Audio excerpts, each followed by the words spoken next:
Skip ചെയ്യില്ല കേട്ടോ. ഇത് മുഴുവനും കണ്ടോളൂ. കർക്കിടക മാസം പോകാറായി, വേഗം തന്നെ ഉണ്ടാക്കി നോക്കിക്കോളൂ. കർക്കിടക മാസം പറഞ്ഞതിന് ശേഷം യൂട്യൂബിലും ഫേസ്ബുക്കിലൊക്കെ കറങ്ങി നടക്കുന്നൊരു വീഡിയോ ആണല്ലോ കർക്കിടക കഞ്ഞിനെ കുറിച്ച്. അപ്പോൾ നമുക്ക് വീട്ടിലുള്ള സാധനങ്ങൾ വെച്ച് എങ്ങനെയാണ് കർക്കിടക കഞ്ഞി തയ്യാറാക്കണേന്ന് നോക്കുക. എല്ലാവരും തയ്യാറാക്കി നോക്കുക. ആദ്യം തന്നെ ചെറുപയറും കുറച്ച് ഉലുവയും ഞവരരിയും കൂടിയിട്ട് വെള്ളത്തിലിട്ട് വയ്ക്കുക തലേദിവസം. അത് നമ്മുടെ അളവിനനുസരിച്ച് എടുത്തു കൊടുക്കുക. ഒരു 4 ടീസ്പൂണൊക്കെ ഉലുവെടുത്താൽ മതി. പിന്നെ ആശാളിയും പിറ്റേ ദിവസം രാവിലെ ആകുമ്പോൾ എല്ലാതും കൂടി കുക്കറിലോട്ട് ഇട്ട് കൊടുത്തിട്ട് കുറച്ച് മഞ്ഞൾപ്പൊടിയും ഉപ്പും ചേർത്ത് വേവിക്കാൻ വയ്ക്കുക. ഒരു അരമണിക്കൂർ കൊണ്ട് വെന്ത് കിട്ടും. ആ നേരം കൊണ്ട് നമുക്ക് ഒരു അരപ്പ് തയ്യാറാക്കണം. അതിനായിട്ട് നാളികേരം, ചെറിയുള്ളി, കുറച്ച് ജീരകം നല്ല ജീരകം എടുത്തോളൂ. അതും കൂടി ഇട്ടിട്ട് നന്നായിട്ട് മിക്സിയിൽ അടിച്ചെടുക്കുക. ചിലർ നാളികേരപ്പാലൊക്കെ പിഴിഞ്ഞ് വെക്കുന്നവരുണ്ട് കേട്ടോ. അങ്ങനെ ചെയ്താലും കുഴപ്പമൊന്നുമില്ല. ഇത് പെട്ടെന്ന് ഉണ്ടാക്കാനും എളുപ്പപ്പണിയിൽ തന്നെ കഴിയുന്ന ഒരു രീതിയാണ് ഞാൻ പറഞ്ഞു തരുന്നത്. അതുകൊണ്ടാണ് ഞാൻ അതുപോലെ തന്നെ ചെയ്യാൻ പറയണത്. അതൊക്കെ കഴിഞ്ഞ് ഇതേ കഞ്ഞി വെന്തിട്ടുണ്ട്.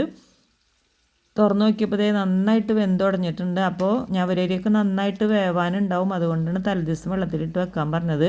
എന്നിട്ട് അതിലോട്ട് നമ്മൾ അരച്ച നാളികേരവും ചേർത്ത് ഇളക്കി നമ്മുടെ കഞ്ഞിക്ക് പരുവത്തിനുള്ള വെള്ളമൊക്കെ ഒഴിച്ച് റെഡിയാക്കി എടുക്കുക. എന്നിട്ട് അതിലോട്ട് നെയ്യ് ഒഴിച്ച് കൊടുക്കുക. ഞാൻ നെയ്യിൽ കുറച്ച് ഉള്ളിയും കൂടി താളിച്ചൊഴിക്കുന്നുണ്ട്. അപ്പോൾ നല്ലൊരു മണം കിട്ടാൻ വേണ്ടിയിട്ടാണ് ഇങ്ങനെ ചെയ്യണത്. അപ്പോൾ ഇങ്ങനെ ആകുമ്പോൾ നമുക്കൊരു നല്ല മണത്തോടുകൂടി കഴിക്കാൻ പറ്റും. ഈ കഞ്ഞി കുടിക്കാൻ യാതൊരു ബുദ്ധിമുട്ടും ഇല്ല കേട്ടോ. എത്ര കുടിക്കാൻ ഇഷ്ടമില്ലാത്ത ആൾക്കാർക്കും കുടിക്കാൻ പറ്റും.